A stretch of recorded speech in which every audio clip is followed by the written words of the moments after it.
Sebagai seorang mantan pendeta dengan nama asli Christopher Kainama, ia akrab dengan Alkitab dalam berbagai bahasa, mulai dari terjemah bahasa Indonesia, bahasa Inggris, bahasa Yunani, hingga dalam bahasa aslinya, yaitu bahasa Ibrani. Ayat demi ayat, ia selami, hingga akhirnya bertemu dengan sebuah ayat yang sangat menghentak dirinya.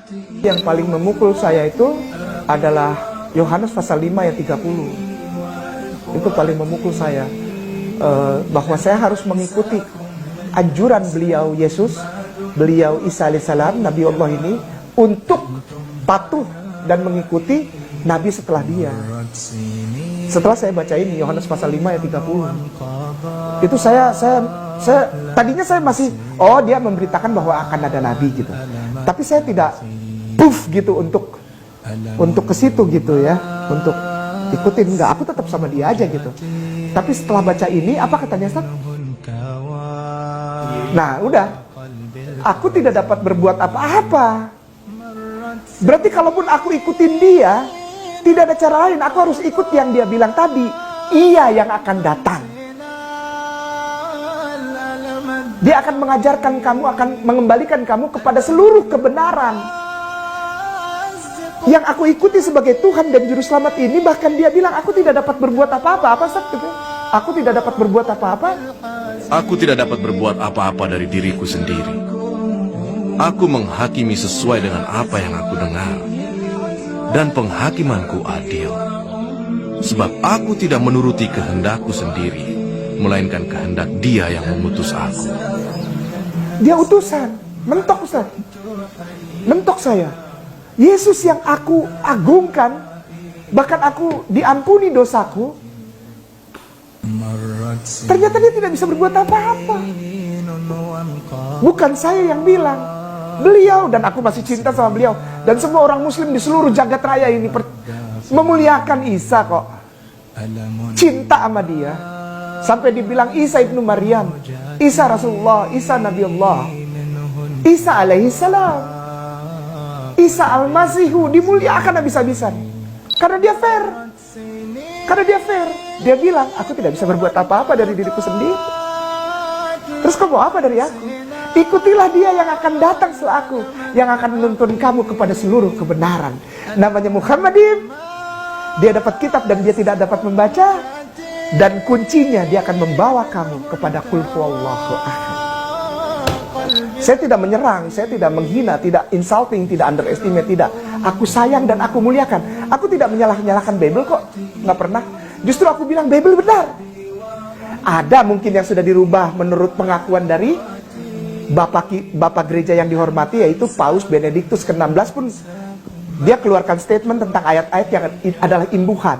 Silahkan dicari sendiri. Paus Benediktus 16 mengeluarkan statement traktat dogma tentang ada ayat-ayat banyak Ustaz. Bukan orang Islam yang tulis, bukan saya yang mu'alaf, bukan. Yang bilang ada ayat-ayat sisipan, ayat-ayat palsu, ayat-ayat yang dibuang, itu justru Paus Benediktus 16. Gitu ya. Kesadaran itu ia peroleh justru saat ia belajar Alkitab langsung di tanah kelahiran Nabi Isa alaihissalam. Kegoncangannya oleh ayat-ayat Alkitab itu pun sempat ia klarifikasi ke para rabi Yahudi di sana. Apa hasilnya? Rabi Yahudi, klarifikasi saya kepada mereka, justru membuat saya makin sedih. Justru saya bukannya mendapat kekuatan untuk jadi Islam, atau saya mendapat kekuatan untuk tetap Kristen. Justru saya makin kacau, karena apa? Orang Yahudi nggak ada yang respect sama Jesus. Jangankan untuk jadi Tuhan, untuk jadi Nabi, untuk jadi anak manusia saja tidak dianggap. Ustadz maaf, boleh diketik Gittin, Gittin spasi 57A. Ini yang saya mohon ini, agar ini jangan dibuka gitu. Tapi kenapa dibuang ke web? Ini pandangan Yahudi tentang Yesus. Tuh, itu tuh. Saya dapat jawabannya itu. Bagaimana tentang Yesus? Apa Ustadz bacain lagi? Jadi jangan saya yang baca. Nanti saya dikira bohong.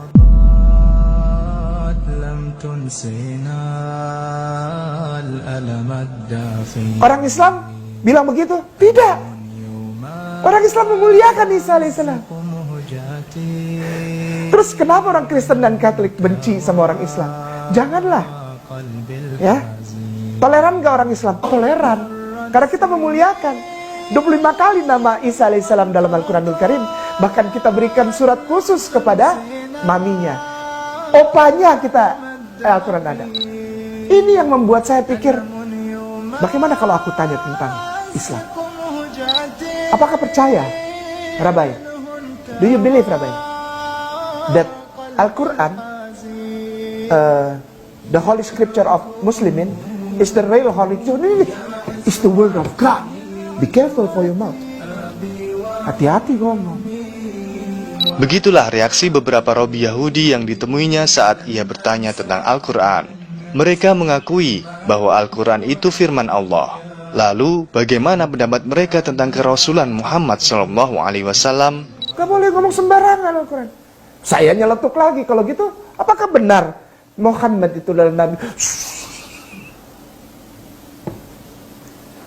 Is the holy name of our cousin. Saya kalau cerita ini bawaannya pengen nangis.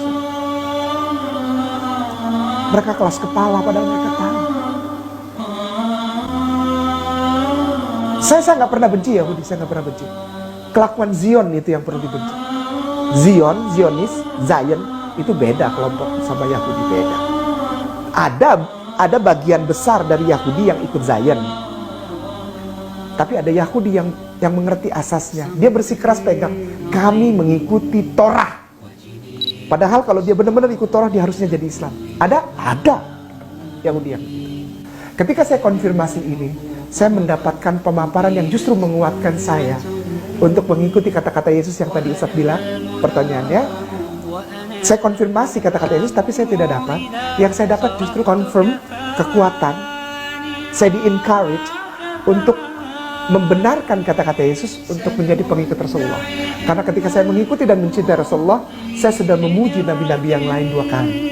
Demikianlah mata rantai kenabian yang menghubungkan Isa alaihissalam dengan Muhammad sallallahu alaihi wasallam. Mata rantai itu juga menghubungkan mereka dengan para nabi dan rasul yang sama-sama diutus Allah untuk membawa satu ajaran, yaitu ajaran tauhid.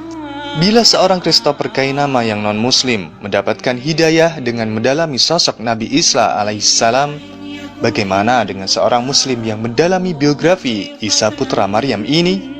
Tentang kedatangan dan kepergiannya yang ajaib, tentang pembelokan fakta yang hingga kini dipercayai oleh banyak orang, juga tentang kedatangannya kembali di dunia untuk menaklukkan Dajjal.